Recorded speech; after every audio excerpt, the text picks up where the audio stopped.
Today we will make a video about F8 DTF printer maintenance. Normally, we should perform maintenance once a week. First step is to clean the print head in software.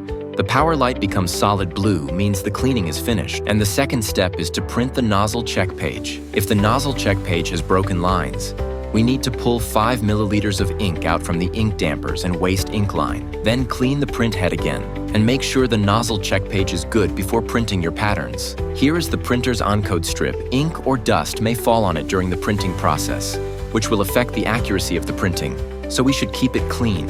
In daily use, the yellow belt may also get ink on it, so we also need to clean it regularly. Here is the slide rail of the ink carriage. There is lubricating grease on the side. It is necessary to check whether the slide rail is lubricated enough. There is also lubricating grease here.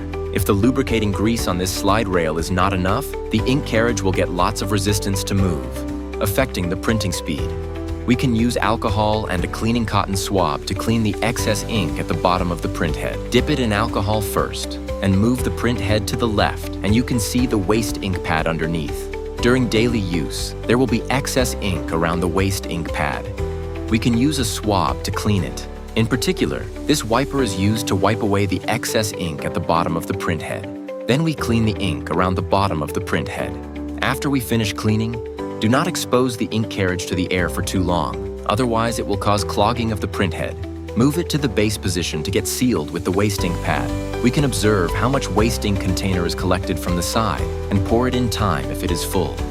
You can also check the ink level from the side and check regularly to prevent lack of ink.